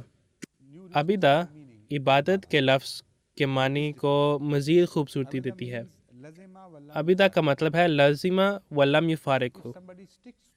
اگر کوئی شخص کسی چیز کے ساتھ چمٹ جائے اور اسے چھوڑے نہ،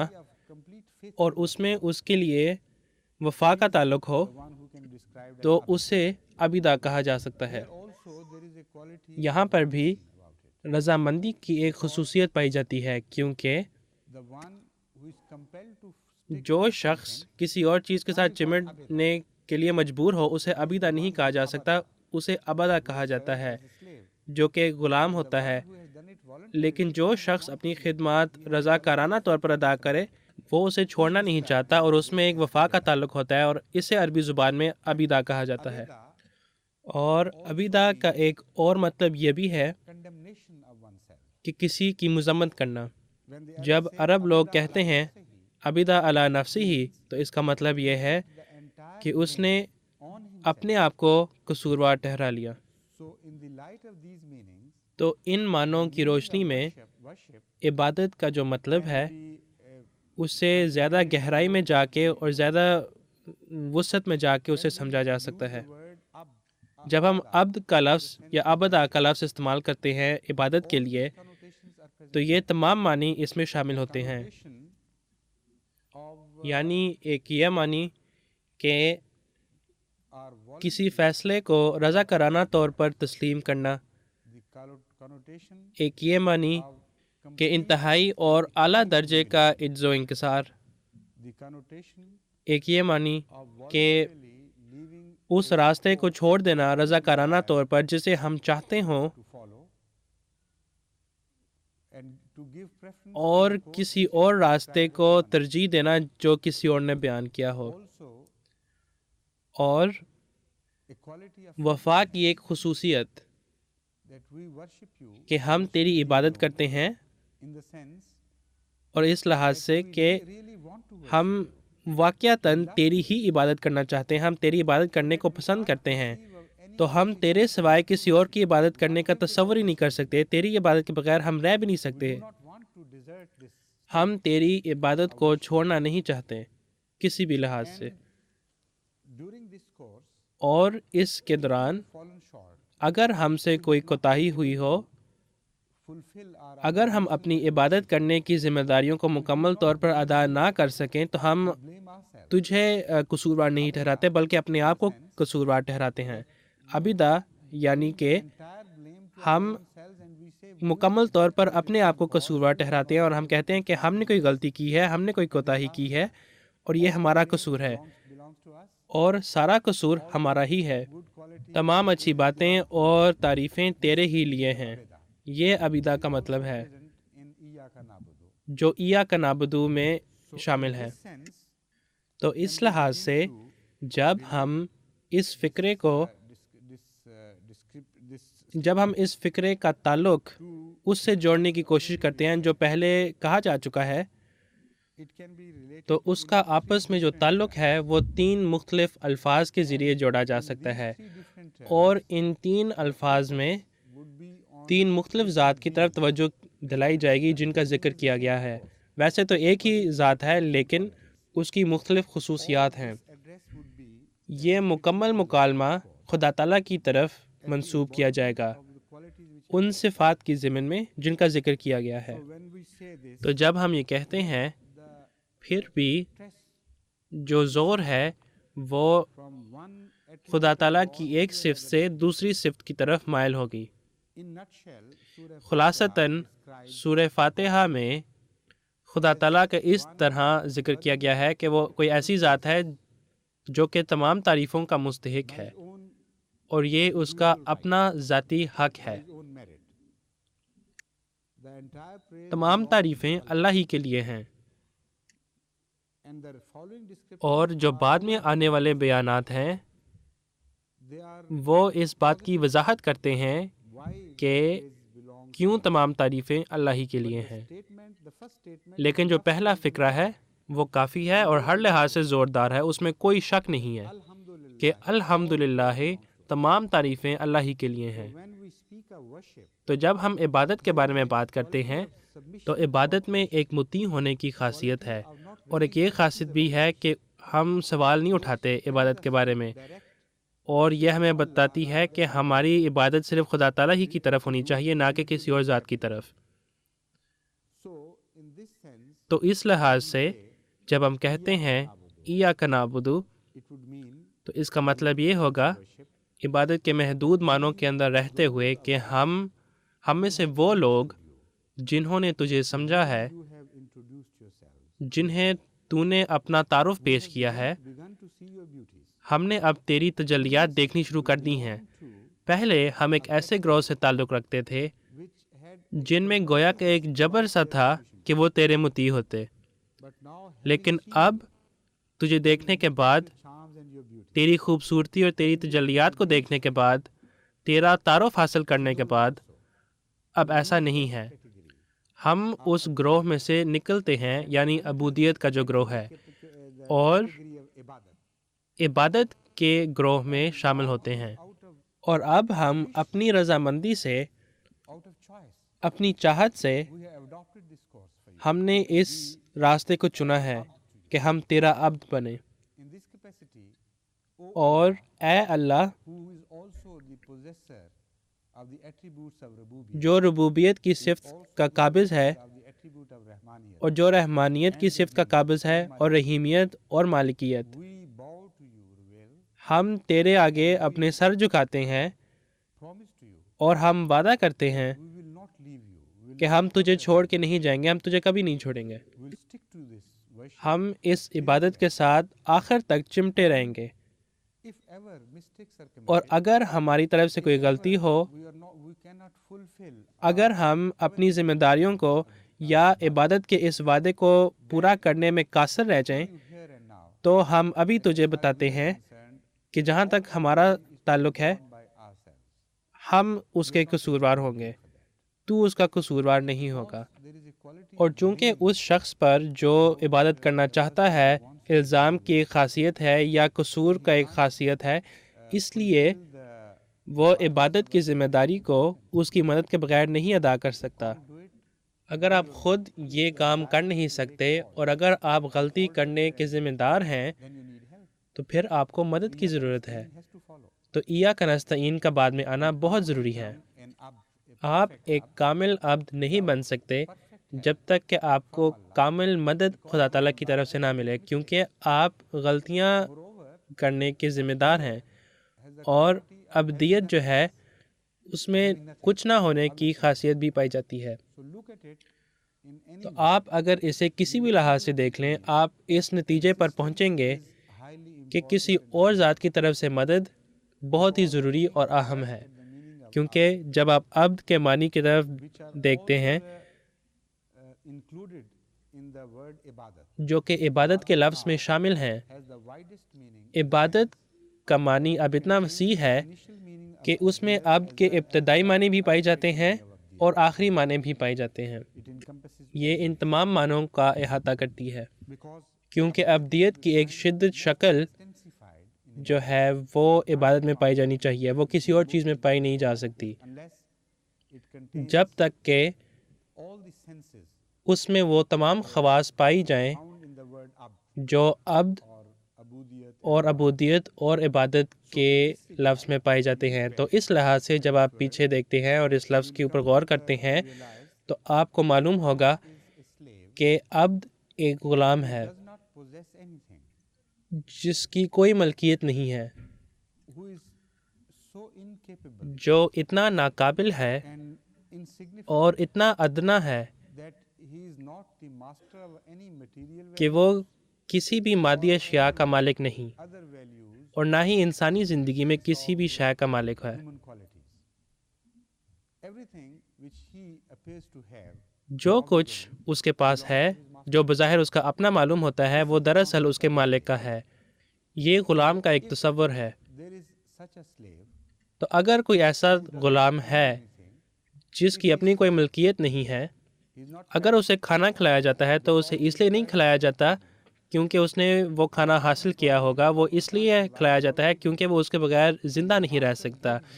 اور مالک جو ہے وہ اسے کھانا دیتا ہے کیونکہ اس کی تمام طاقتیں اور اس کی قابلیتیں وہ اس مالک کے ماتحت ہیں، تو اس کے عوض میں اسے کوئی پیسے دینے کی ضرورت نہیں ہے، لیکن اس کا برقرار رکھا جانا ضروری ہے، اور وہ مالک کی طرف سے آتی ہے ایک تحفے کے رنگ میں۔ یہ گویا کہ لوگوں کے ساتھ ایک مصنوعی تعلق ہے، کیونکہ کسی کے پاس یہ حق نہیں کہ وہ کسی اور کا اس حد تک قابض ہو، کیونکہ جن اشیاء کے لوگ قابض تھے وہ مالک کی طرف سے تحفہ نہیں تھے، بلکہ وہ خدا تعالیٰ کی طرف سے تحفتاً تھے، وہ خدا تعالیٰ کی گویا ملکیت تھی۔ یہ کیسے ہو سکتا ہے کہ کوئی شخص کامل طور پر ان صفات کا مالک ہو اور کسی اور شخص کو ان صفات سے گویا کہ محروم کر دے؟ تو یہ ایک مصنوعی تعلق ہے، لیکن یہ ہمیں اس تعلق کو سمجھنے میں مدد دیتی ہے جو ہمارا خدا تعالیٰ کے ساتھ ہے۔ تو عبادت میں عبودیت کی یہ معنی پائے جاتے ہیں۔ تو یہاں ہم یہ کہتے ہیں کہ اس سے پہلے ہم بالکل بے بس تھے تیرے ہاتھوں میں، تو نے ہمیں رزق عطا کیا، تو نے ہمیں کھانا کھلایا، اور تو ہی ہے جس نے ہمیں اس ترقی کے مرحلے تک پہنچایا۔ ہم نے خود تو کچھ نہیں حاصل کیا، لیکن جو بھی ہم نے کیا وہ صرف اس لیے تھا کیونکہ تو نے ہمیں وہ طاقتیں اور صلاحیتیں عطا کی کہ ہم وہ کام کر سکیں۔ تو تیرے ہی برکات کی وجہ سے ہم اس مرحلے تک پہنچے ہیں۔ اب چونکہ ہم نے یہ سمجھا ہے، اس لیے ہم تیرے ساتھ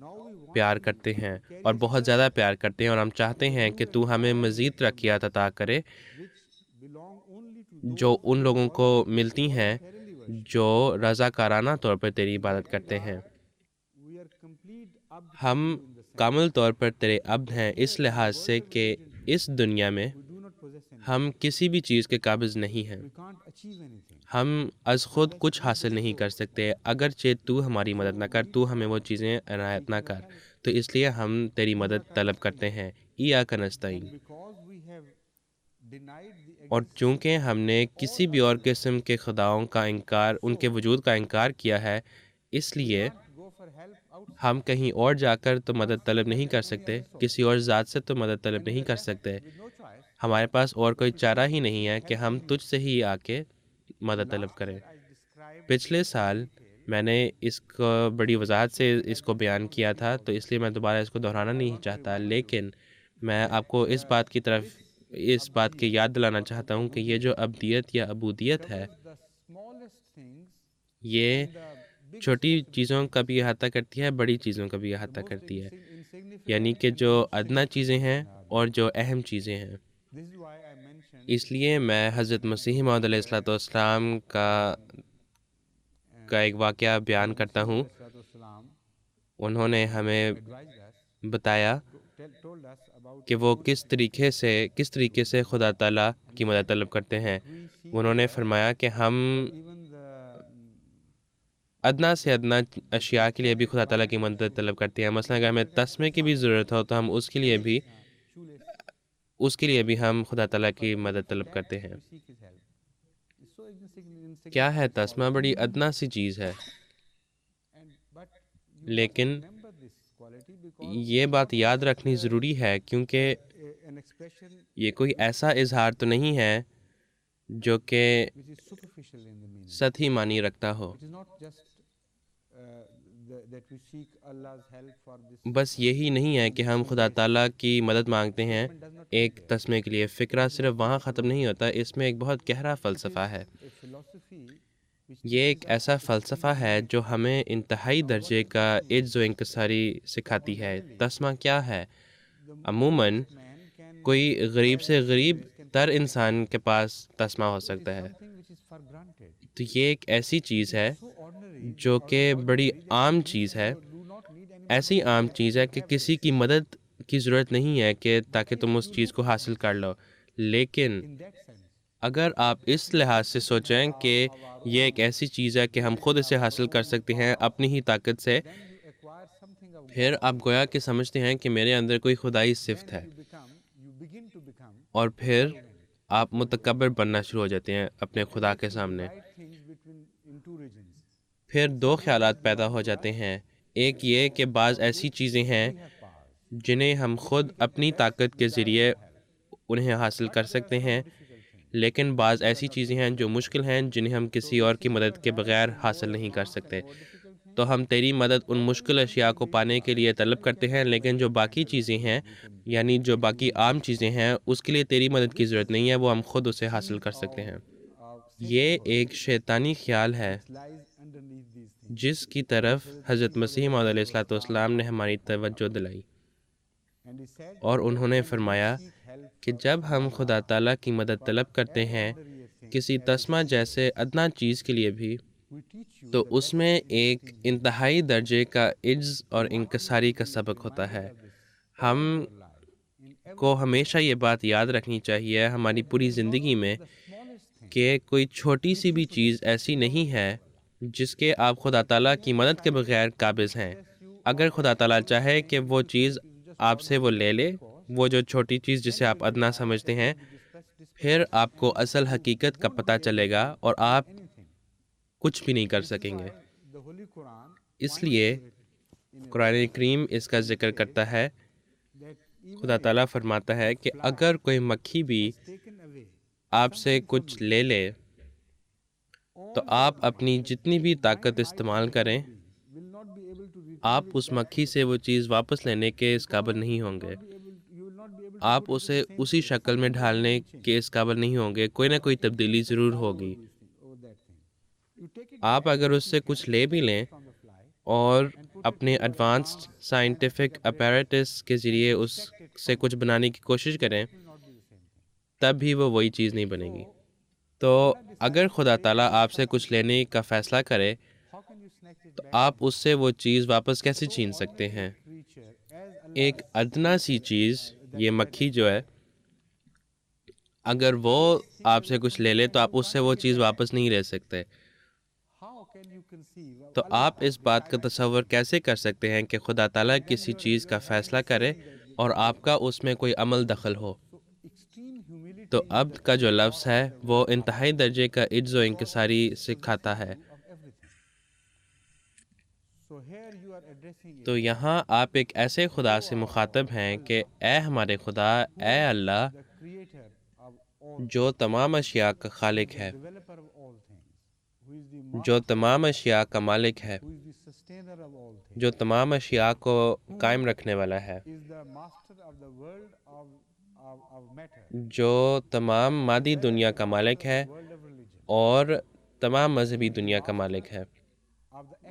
جو تخلیقی عمل کا مالک ہے اور جو روحانی تخلیقی عمل کا بھی مالک ہے۔ تمام اشیاء در حقیقت اسی ہی کی ہیں اور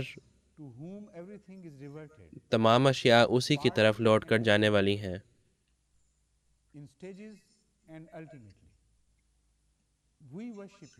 ہم تیری عبادت کرتے ہیں اور ہم چاہتے ہیں کہ ہم مکمل طور پر تیری عبادت کریں، اپنی ذاتی خواہشات کو چھوڑ کر۔ ہم یہ رضاکارانہ طور پر کرنا چاہتے ہیں، لیکن ہمیں مشکلات کا سامنا ہے۔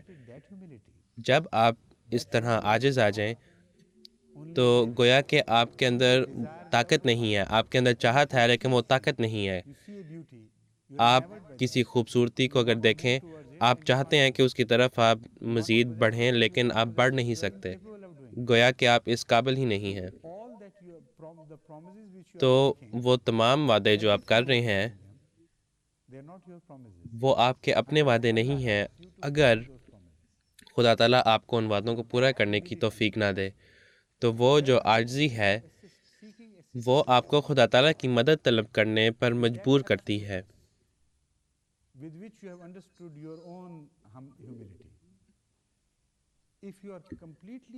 اگر آپ مکمل طور پر اپنے خدا تعالیٰ کے سامنے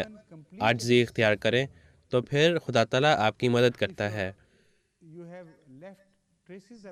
اگر آپ کے اندر ایک ذرہ برابر بھی تکبر ہو اور آپ یہ سمجھیں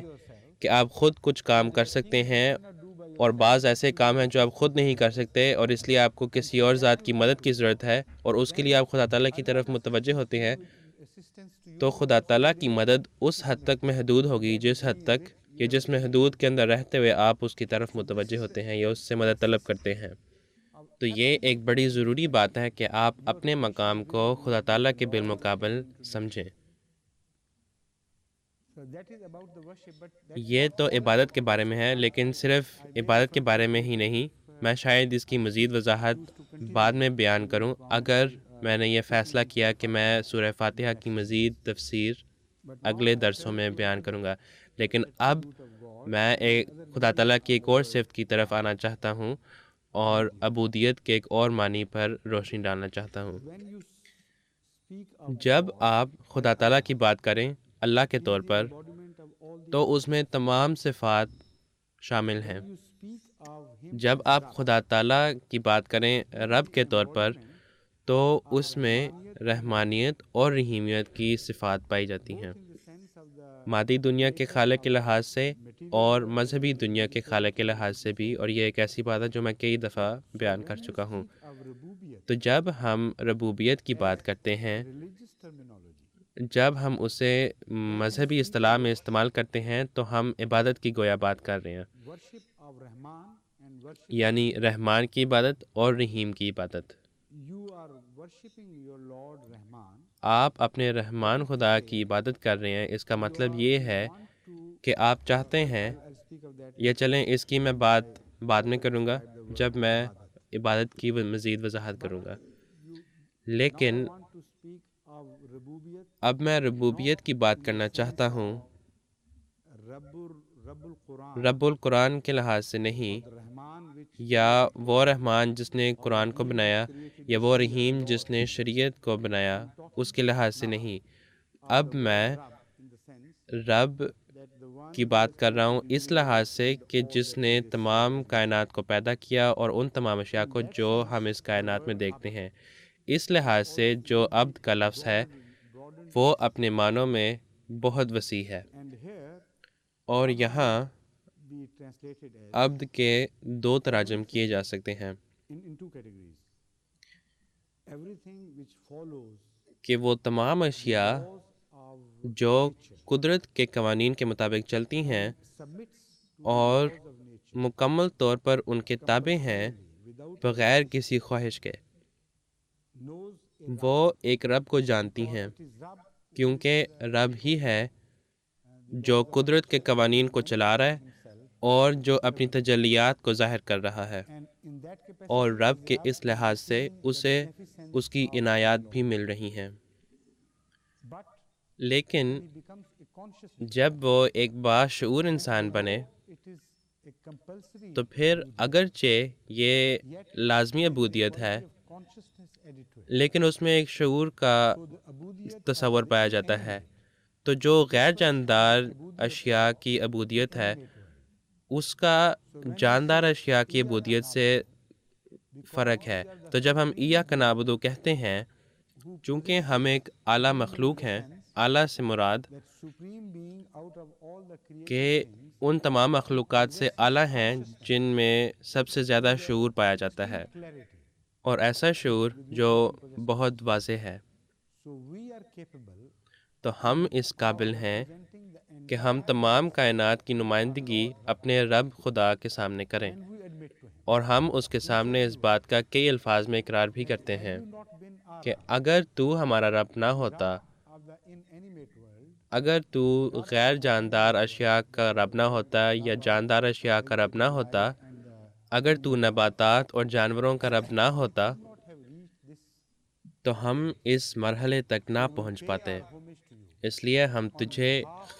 پورے کائنات کی طرف سے خراج تحسین پیش کرتے ہیں، اور ہم تیری ربوبیت کو تسلیم کرتے ہیں۔ اور جب ہم ایسا کرتے ہیں تو پھر ہم تیری ربوبیت کا انکار کیسے کر سکتے ہیں؟ تو ہم تیرے مطیع ہوتے ہیں۔ یہاں عبودیت کا مطلب یہ ہوگا ایاک نعبد، ہم پورے کائنات کے نمائندگی کے طور پر شعور کے ساتھ اس بات کو تسلیم کرتے ہیں کہ تو ہمیں قائم رکھنے والا ہے، تو ہمارا خدا ہے، تو وہ ذات ہے جس نے ہمیں تمام اشیاء مہیا کی۔ تو نے ایسے قوانین بنائے ہمارے لیے جس کے ذریعے ہمارا یہ نظام چل رہا ہے۔ اب انسان کی حیثیت سے ہم ایک ایسے مرحلے تک پہنچ گئے ہیں جہاں اگرچہ تو ہمارا رب رہے گا، اگر ہم اس کو تسلیم کریں یا نہ کریں، تجھ پر ایمان لائیں یا نہ لائیں،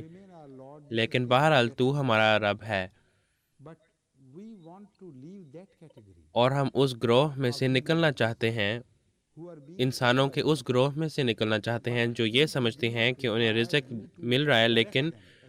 انہیں تیری ضرورت نہیں ہے کہ تو ان کی رہنمائی کرے، کہ وہ کس طرح پر اپنے مال کو صحیح طور پر استعمال کریں اور اسے کس طریقے سے دوسروں میں تقسیم کریں۔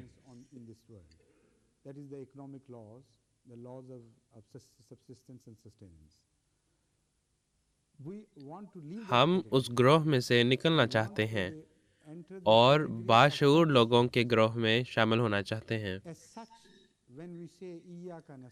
جب ہم کہتے ہیں ایاک نستعین، تو اس کا مطلب یہ ہوگا کہ ہم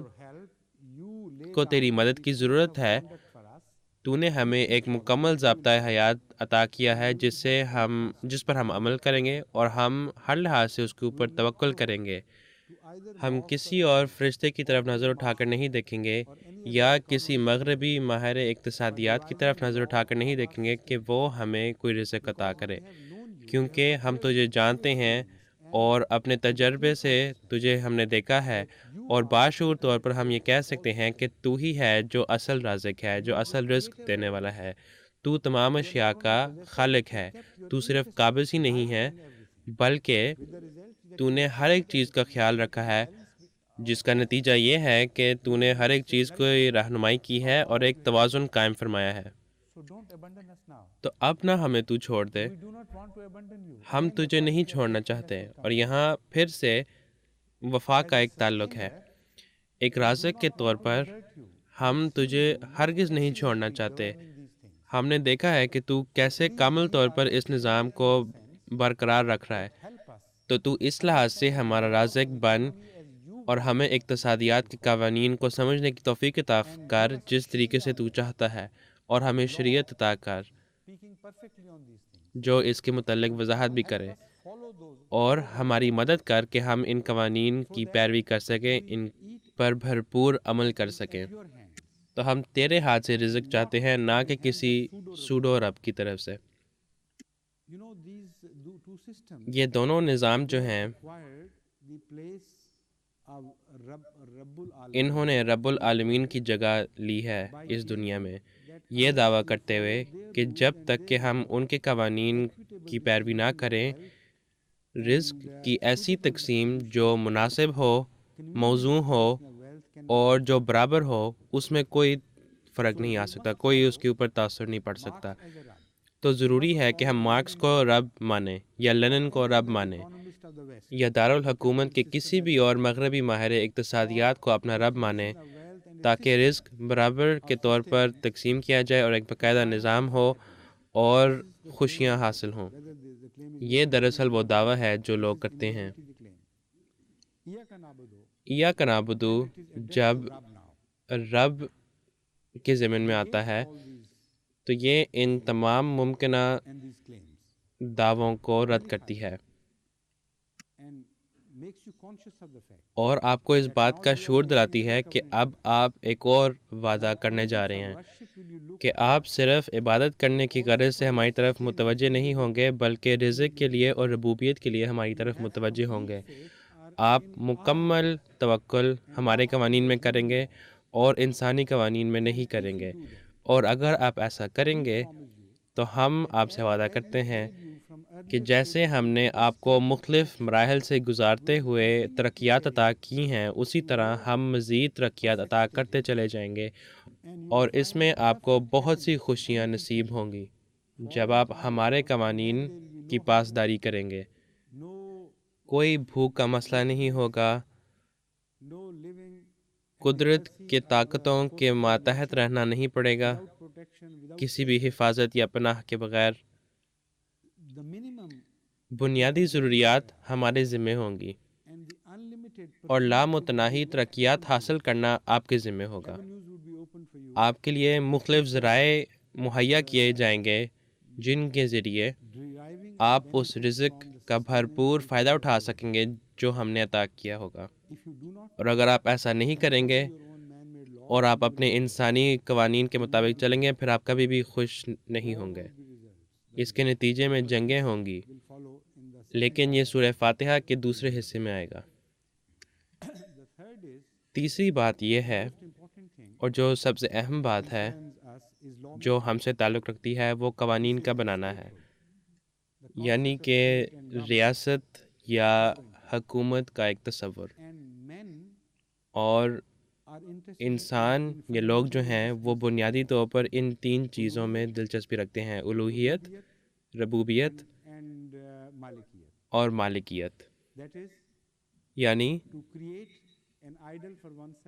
کسی کے لیے کوئی بت بنانا اور اس کی عبادت کرنا، کسی کے لیے کوئی رب بنانا یا کسی سوڈو رب کے مطیع بننا اور اس رب سے رزق طلب کرنا، اور کسی حکمران کی مطیع بننا اور اس حکمران کے جو قوانین ہیں ان کی پاسداری کرنا۔ سورہ فاتحہ خدا تعالیٰ کو ان تین معنوں میں پیش کرتی ہے: اللہ، رب اور مالک، رحمان اور رحیم۔ جیسا کہ میں نے پہلے بھی کئی بار اس کا ذکر کیا ہے، ربوبیت میں شامل ہے۔ ربوبیت کوئی علیحدہ سے صفت نہیں ہے، بلکہ یہ رحمانیت اور رحیمیت کی صفات کا مجموعہ ہے، اور اسی لیے حضرت مسیح موعود علیہ الصلوۃ والسلام نے فرمایا کہ یہ تمام صفات کی ماں ہے، کیونکہ اس میں وہ بنیادی صفات پائی جاتی ہیں، اس لیے یہ تمام صفات کی ماں ہے۔